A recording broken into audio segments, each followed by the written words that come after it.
Hello, everybody. I'm George from Ireland, and here is this book, No Other Choice by George Blake. Fascinatingly, it was a library book withdrawn from circulation, and it was in, I think, the College of Mary Immaculate in Limerick. Colóiste Edenquis Vira Gan, and I can't read the rest of it, Luimnach. That's Irish language for Irish. Okay. Published by Jonathan Cape in 1990.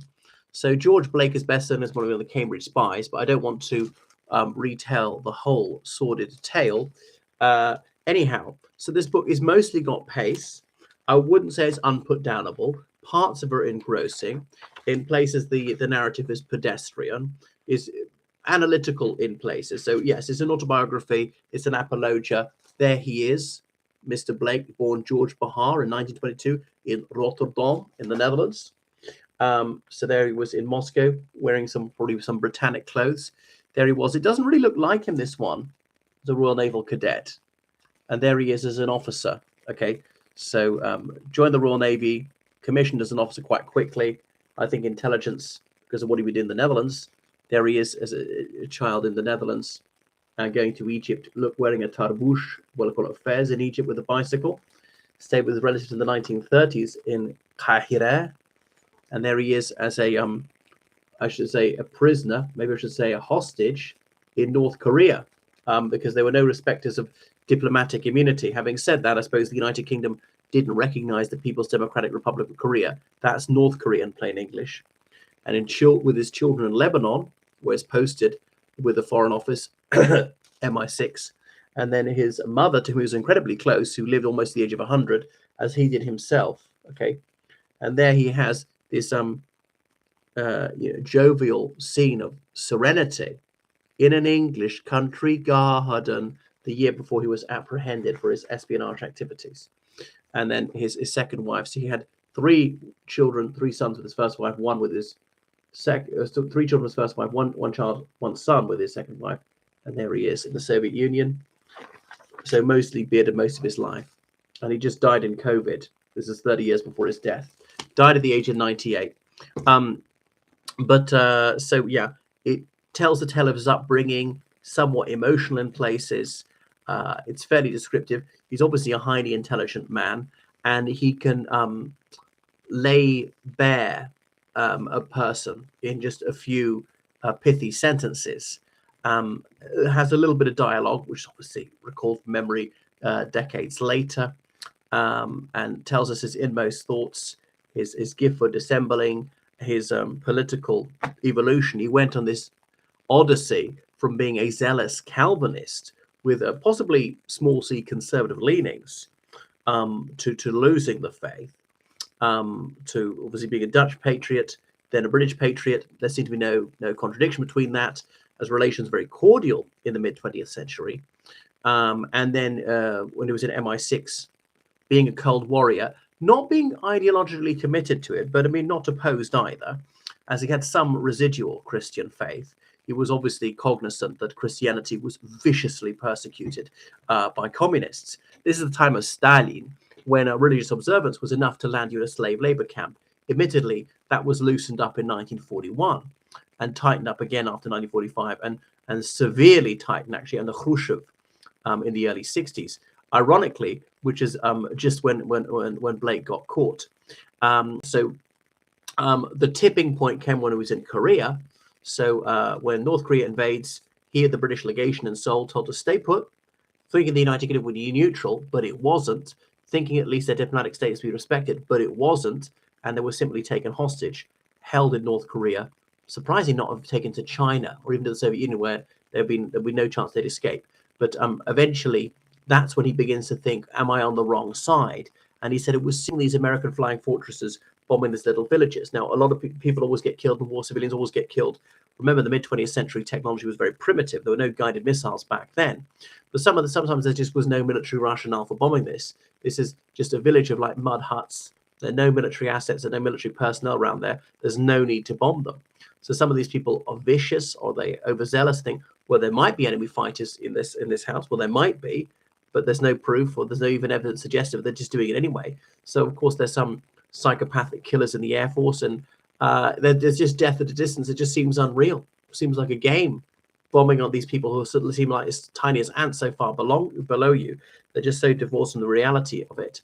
And he said that that's what made him flip. But wait a second, obviously the Soviets were doing that as well, like in the 1920s, where they're bombing places in Central Asia and so forth to conquer Kazakhstan, Tajikistan, and the rest, and obviously doing it in Afghanistan in the 1980s. So it was a really irrational, hypocritical argument. And he correctly said he noticed how corrupt Syngman Rhee's dictatorship was. Okay, so that's when he changed his side ideologically and tell the Soviets he's on their side. But he was obviously good at being taciturn beforehand, cloak and dagger in the Netherlands when he was in the Dutch resistance as a courier, as a teenager just below military age, and managed to get himself from the Netherlands to Spain. Now, these days, you just jump on EasyJet or whatever, or even a long-distance coach. But the Second World War was no easy task. There were all sorts of frontier posts and roadblocks and documents checks, and he was a British citizen, but I don't know if can't remember if he got himself false papers. But anyway, he managed to do it and get to the UK, and that was it. So he was inducted into MI6 shortly after the Second World War, spending a year at Cambridge University, Downing College. He's actually not one of the Cambridge Five, which is Anthony Blunt, Guy Burgess, Kim Philby, Donald MacLean, and John Cairncross. They were all in Cambridge in the late 20s, early 1930s. He only went to Cambridge in about 1947. 1 year there to hone his Russian language skills. So obviously he was a polyglot, a very brainy man, though he never took a degree. So 1 year Russian language course. Within 2 months, he was able to read Russian novels, admittedly with the aid of a dictionary. So it's about what was going on in his personal lives, his wife and so on. And he's a shrewd observer of the class system, of social mores and prejudices. He's very cosmopolitan because his father was a Turkish Jew who was in the French Foreign Legion and the British Army, acquired British nationality, which he passed on to his son, born in Rotterdam, itself a very international city. This is a major trading port, to this day a big entrepot for those sea containers. One of the biggest ports in the world. And his mother is an indigenous Dutch woman. So he's got, where is he related to? Turkey, the Netherlands, the United Kingdom, had cousins in Egypt he went to stay with in the 1930s for a while. And then Henri Curiel, his cousin about 10 years older than him, became a leading light in the French Communist Party, gunned down by right-wing terrorists in 1978. So what else about Blake? And then obviously in the United Kingdom, the British Empire was still extant. When he was in Korea, he managed to learn some of the Korean language, blah, blah, blah. So obviously learned Dutch and English at home, German at school, French at school, Latin at school, Korean later, and Russian. So 7 languages, won prizes for Latin at school, and so forth. But this, I would recommend it to you because it's a journey through the Cold War. Are there any lies in it? I didn't contain any falsehoods. So yeah, and then he was apprehended in 1961 by largely circumstantial evidence. How they interrogated him, probably his mistake was not to flee, because I don't think they had any legal grounds. So they were questioning him. It wasn't an arrest. There had no legal grounds to prevent him from leaving the country. Just jump on a flight, go to Berlin, walk into the Soviet sector, and he'd be free. But they appealed to his pride and accused him of turning over this information for douceur, which he hadn't, because he was released from Korea in 1953. He came back to the United Kingdom and he met his Soviet handler and so on. And then he began revealing the identities of Western agents in the communist bloc. He said, with the proviso that none of them would be put to death. And as Oleg Kalugin, a very senior figure in the KGB first directorate, later said that he was naive, well, he's willfully blind. Of course, they were executed, most of them. And who on earth would trust the KGB? Blake, you can say many, many things about Blake, traitorous, evil, but he wasn't thick. He must have known they were going to break his word to him. But I suppose, yeah, he just chose to close his mind to that. And this proves the moral superiority of the free world in the Cold War, that he never alleges he was tortured. And they did it very nicely over a long weekend. And then he got 42 years, considering he'd betrayed, by his own estimation, 400 agents. If he'd led to the death of even one of those, you might regard that as murder. He got a 42-year sentence. Under the Official Secrets Act, 14 years was the maximum, but I think they said we did it thrice. We did it more than that, really.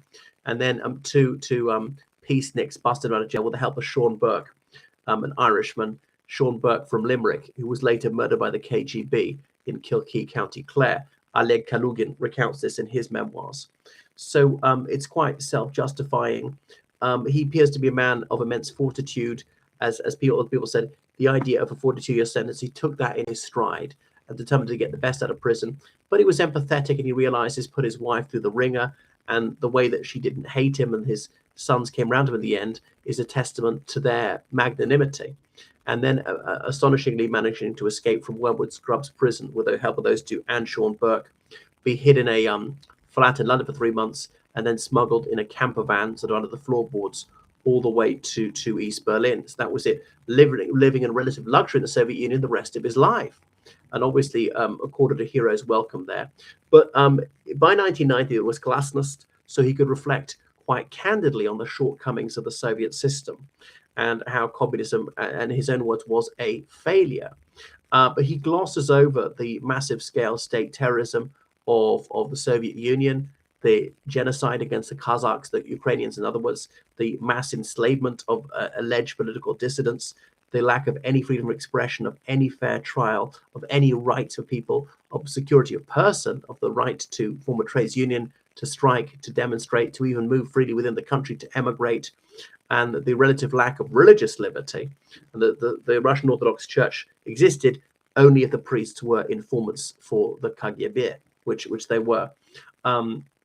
So that was Blake living out a comfortable retirement. No comfortable retirement for his many, many victims. There's 400 people whom he may well have sent to the firing squad. So he has no conscience in that sense, but he was a tranquil, affable, intelligent man, a gifted man who chose to serve an evil cause. And I'm not purblind. I recognize there's lots of wickedry on the Western side as well. And there were atrocities committed by the United States in Vietnam and elsewhere, or, fighting to uphold the Britannic Empire in East Africa. That was a righteous cause. But some of the methods we used were unrighteous. And people were tortured in Kenya, and some people were even castrated in Kenya, which is truly horrifying. So I realize it's not the moral balance is not completely one-sided. But he was serving the Soviet Union under its cruelest era, under Stalin. And how did he that square with his supposed moral principles? And some of his critique of capitalism, though, is valid. So it's an enthralling read in most places. And he says, to all intents and purposes, he's bilingual, where he definitely is. So his command of the English language is not to be questioned. So there's a clarity to the prose, sometimes sprightly. Weaknesses, yeah, I mean, it slows down too much. It dwells on some unimportant or uninteresting chapters. I suppose more dialogue would enliven it, but he's quite truthful in places. As I say, I don't think there's a single falsehood told, but that these maybe are lies of omission. The selectivity of what he's included in his autobiography is notable. No other choice. Well, that's a lie to begin with. There was another choice. He could have remained faithful to the oath that he'd taken voluntarily. And you've got to ask, when Soviets were caught doing what he did, a fraction of what he did, they would be executed like that after being horrifically tortured, and their families have been severely punished. Not sent to the Gulag, not by 1961, but they would have been demoted, sent to some small city, would never be able to access tertiary education, and. Well, so that is George Blake. So yes, I recommend this one, part of my ongoing fascination with this Tournament of Shadows well into the Holodnaya Vaina. Goodbye, everyone.